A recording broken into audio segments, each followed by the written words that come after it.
Hello, let's continue our discussions on polymers, and in this lecture we will finish some of our definitions related to types of polymers and how they are referred to, especially from an application point of view. So, application based terms with a specific emphasis on how polymers are used, we will do this in. And to do that, we will just look at what are the different types of terms which are used, and many of these terms you are familiar with. We will also just spend a small amount of time on polymers for energy and robotics and applications which are more advanced, and then also things like paints where polymers are used. And an important application of polymers is in composite materials, where polymers are incorporated with another material. So, generally the way to look at how different polymers are applied in engineering or scientific applications, one of the key things why plastics are everywhere are dependent on these usage as large scale applications. And here one of the key terms which is used and which we are familiar with is the term plastic. And plastic implies the ability of the material to retain permanent deformation when subjected to loads, as opposed to elastic. So, when we look at mechanical properties of polymers, we will look at how many of the polymers show this deformation. A key term which is used is also thermoplastic, in which case materials can melt and reform. So, this is one way of classifying the materials where it's based on plastic materials. The other large scale application materials are cross-linked polymers, and they belong to two large classes: thermosets, where the degree of cross-linking is very high, and elastomers and rubbers, where degree of cross-linking is very low.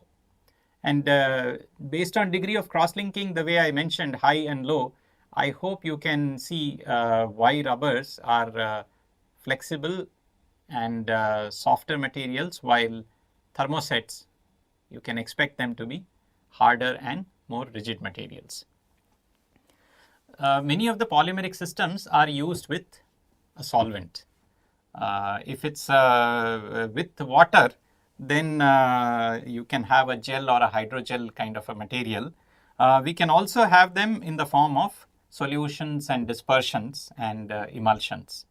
All of these have a specific definition. Solution implies it's a molecular mixture between a polymer and a solvent, while dispersion and emulsion implies it's a two-phase or even multi-phase mixture where both the polymer and the solvent phases retain their phase identities. And of course, usage in composites. So, let's first look at the two broad terms which are related to plastics and rubbers. So, generally when we use in common terms, both thermoplastics and thermosets just get referred to as a generic term plastics. But the thermoplastics are the one which can melt upon heating. So, whenever we talk of recycling, it's only these thermoplastics when we are talking about. So, there's another class of materials called thermosets, which actually set when you finish the polymerization.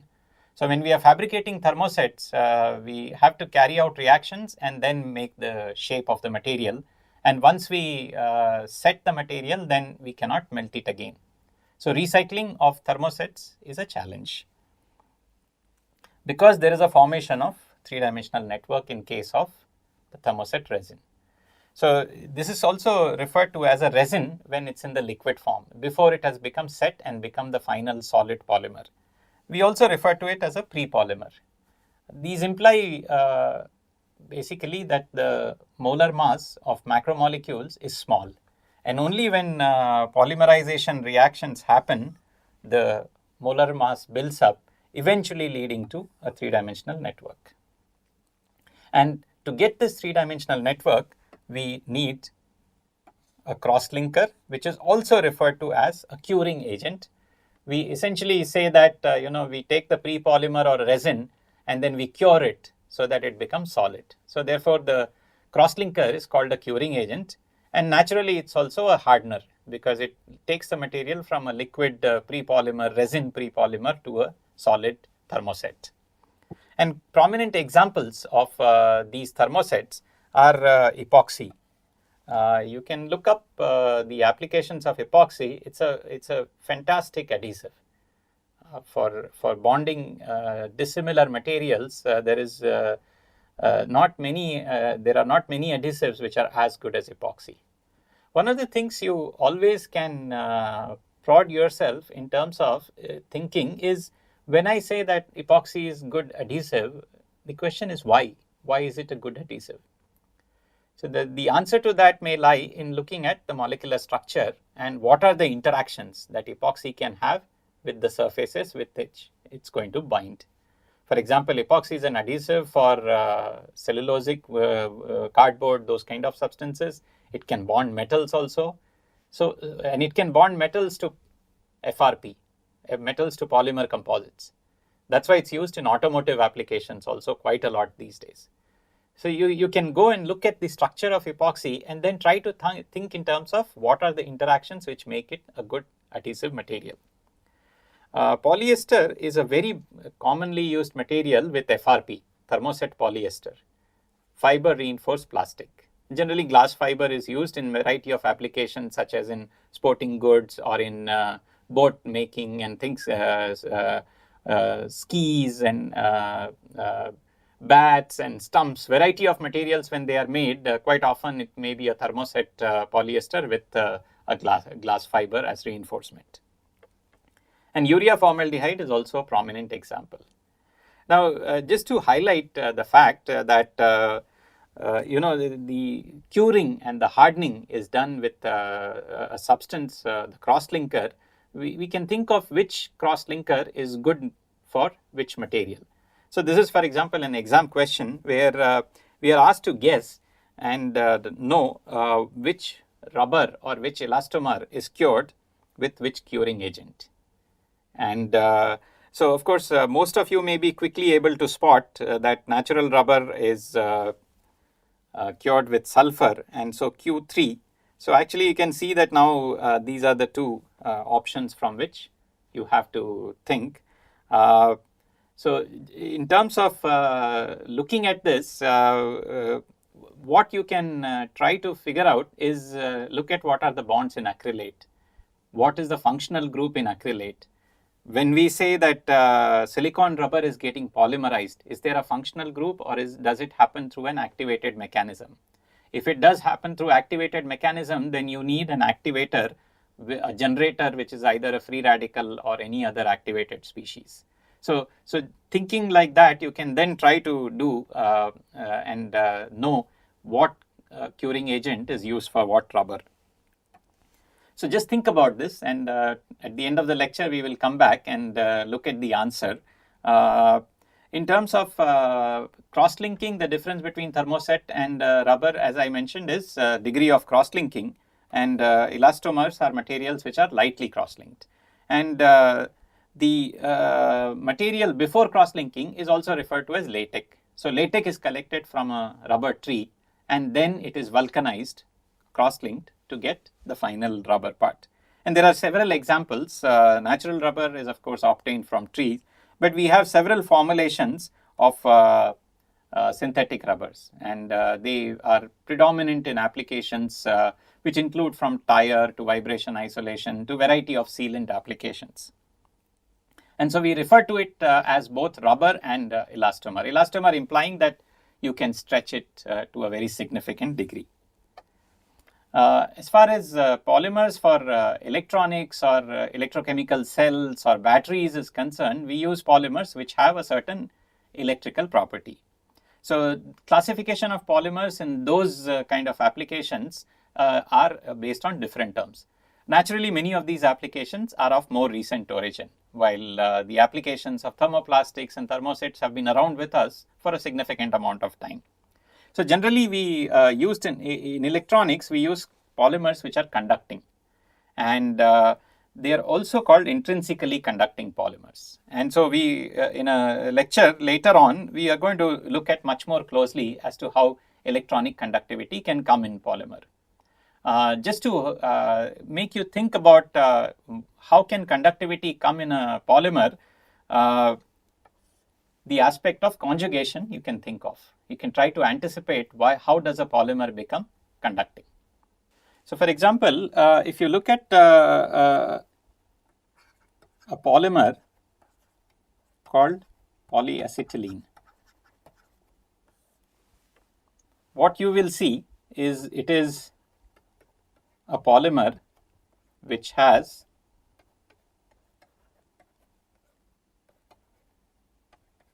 alternate single and double bond. And you might also recall that benzene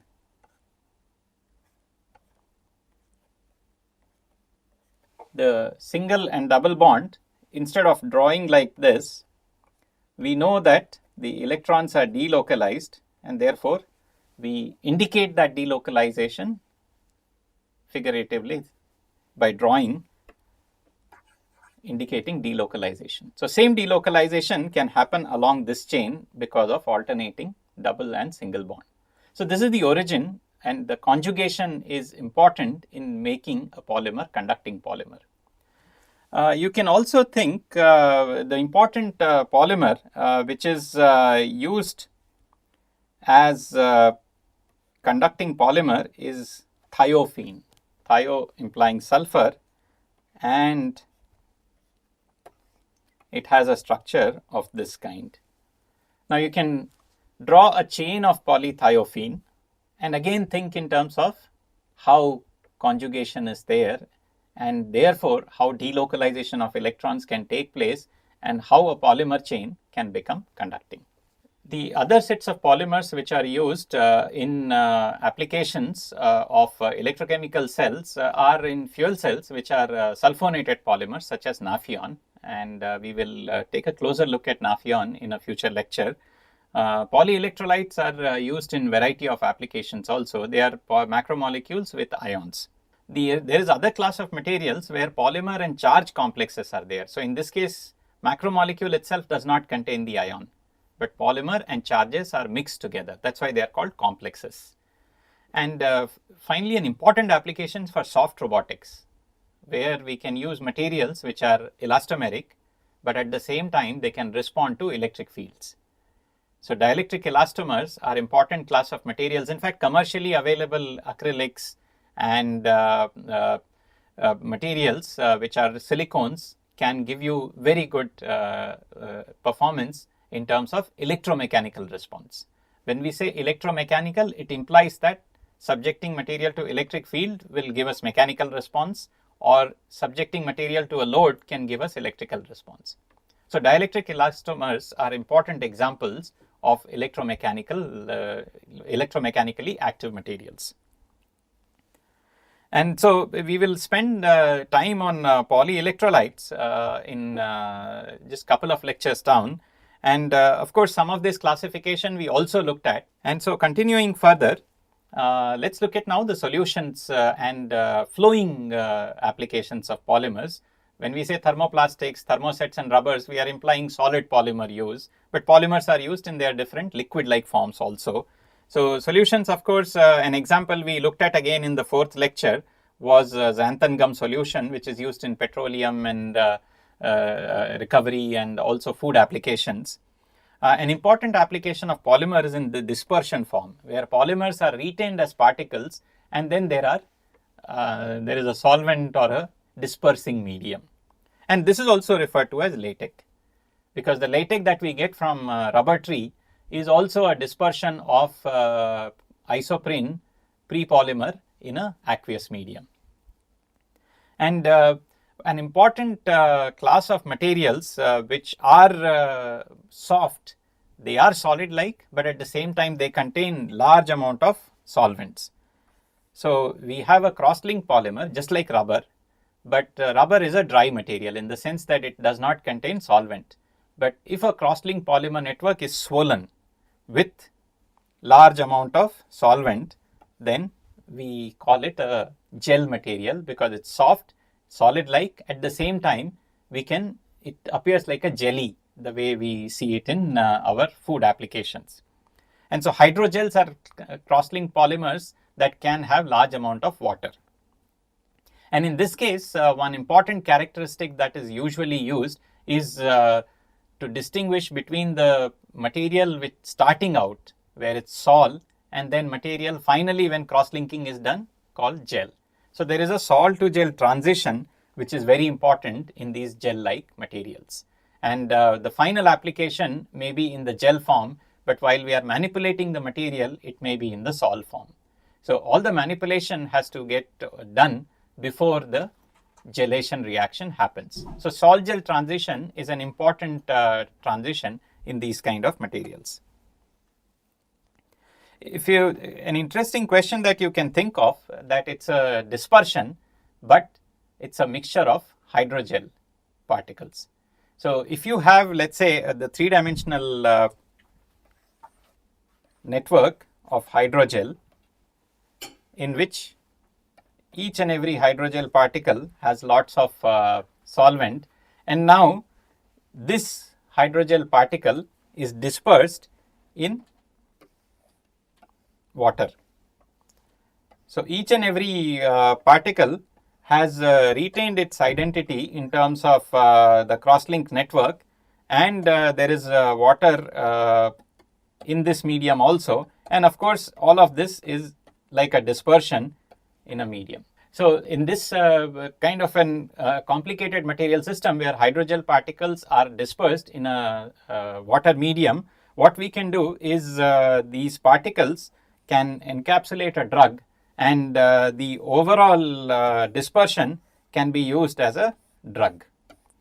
So therefore, in addition to whatever we have discussed, there are very interesting possibilities of combination of macromolecules in various forms for different types of applications.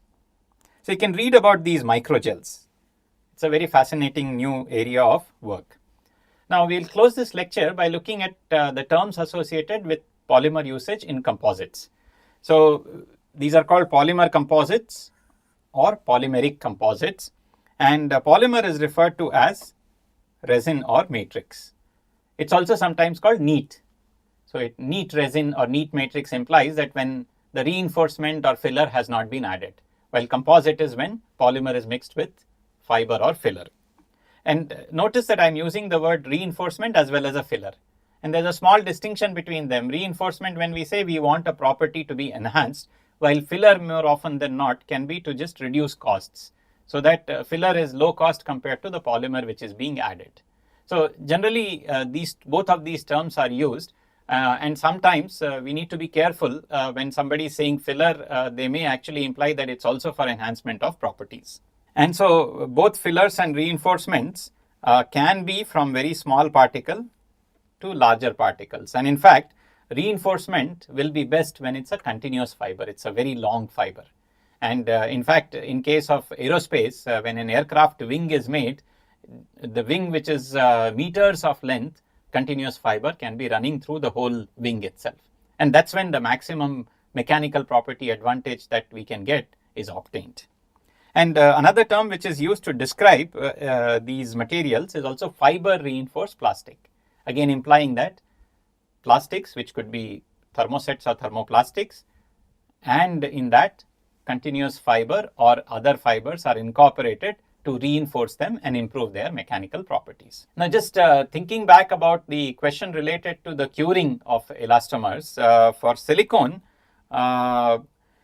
we use an activated peroxide material. Zinc oxide is used for chloroprene. And so therefore, you can now go back and try to justify as to why an amine material can be used for acrylics. And then you will have the complete answer for that question. Thank you.